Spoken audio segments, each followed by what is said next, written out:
السلام عليكم ورحمة الله وبركاته. وشرمارke maxamed cali madaxa barnaamijka Honkabata Network. Allahumma salli ala sayyidina Muhammad asxaabta Ramadan Kareem.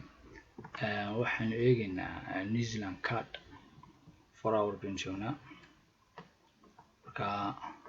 waxaad moodaa price-ku wuxuu kor u socdaba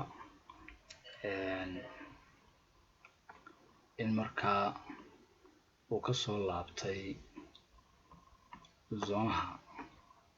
zoonaha inuu dhaaf waayay markuu dhawaaday round numberka 0.86 oo kale zoonayoga markuu dhawaaday oo ah numberska waaweyn ee ay bunuugtu agtaan marka ay price ka soo noqday marka waxa weeyaan sicirku kor ha u socdo laakiin wax pressure oo astaan ah oo inoo muujinaysa in kor loo sii socon karo inoo muuqato zone iska resistant ah oo kale markuu price-ku gaadhay haddana hoos u soo foorarsanayo oo dib u soo noqonayo. Allahumma salli ala Muhammad. Marka waxa weeyaan nooc kale waxaad moodaa volume-ku inuu aad u yaraanayo orders fara badan oo u diyaar ah inay New Zealand card long u galaan ma hayno. Marka volume-ku hadduu yaraanayana macnaheedu waxa weeyaan trend-kii kor u socday inay isa soo dhimayso oo deedna ay suurtagal tahay in markaa trendkaasi uu gabi ahaanba uu docda kale isu bedelo. Allahumma salli ala Muhammad. waxa weeyaan doc kale haddaan ka eegno iyaga waxaa muuqda markaad eegto price-ku siduu socday markaan eegno waxaad moodaa inuu price-ku inuu sameynayo sawir ah triangle-ka inuu price-ku raacay deedna uu triangle-kii uu hoos u jabsaday sicirku deedna uu tijaabiyey. marka halkaa wixii ka dambeeya waxaad moodaa in price-ku uu hoos u socon doono. Time frame-kan joognaa waa 4 hour. marka 4 hour waxaa inooga muuqday zoonaha rounding numberka 0.86 aga 0.86 markuu ku dhawaaday price-ku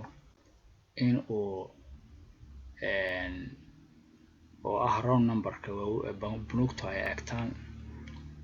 markuu price-ku ku dhawaaday in zoonahaasi uu resistant ku noqday deedna uu price-ku uu hoos uga soo noqday. deedna waxaa kaloo inoo muuqday marka aynaan hayn wax kaloo muujinaya in price-ku kor sii socon karo maadaama volume-kii hoos u dhimay. marka aragtida waxayna siinaysaa intaa markaynu u geyno triangle-ka in price-ku hoos u jabsaday intaas waxayna siinaysaa aragti in New Zealand card ay tahay bearish oo short loo geliyo. marka aragtidaasi waxay buraysaa magazonaha stop loss ka dhigi kartaan laakiin aragtidaasi waxay buraysaa ugu dambeyn zoonaha haddii price-ku kor resistance-ka inta uu xijisanayo aragtideena waxa weeyaan waa bearish. marka haddii uu zoonaha kor u jabsado waxa weeyaan aragtidaasi way buraysaa meesha ka baxaysa.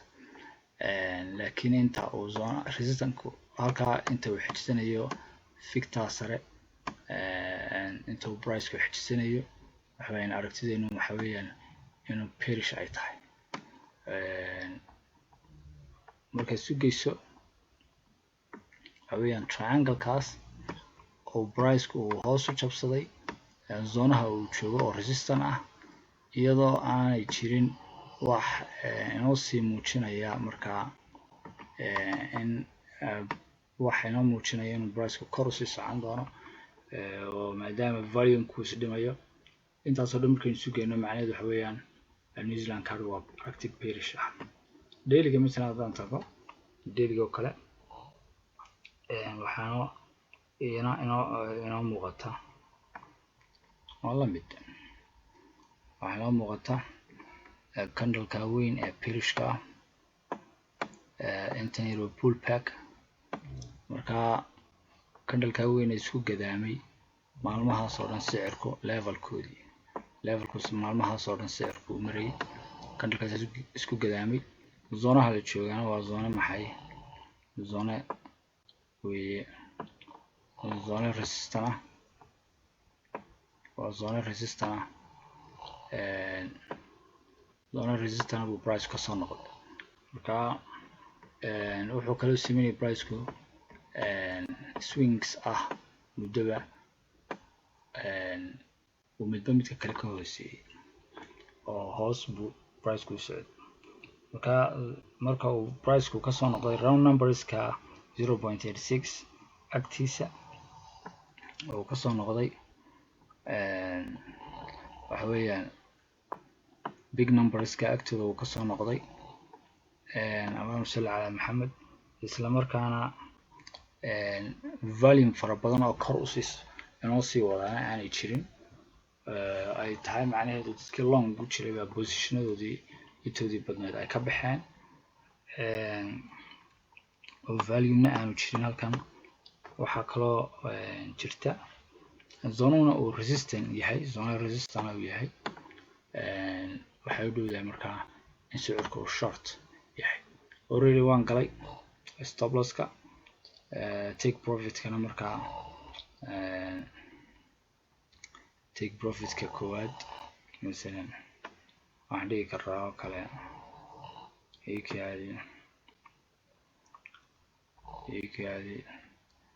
take profit-ka waxaan dhigi karaa oo kale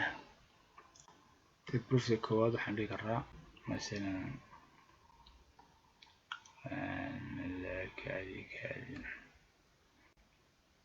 zone yogaas oo kale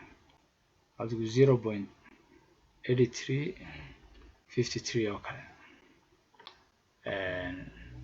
Allahumma salli ala Muhammad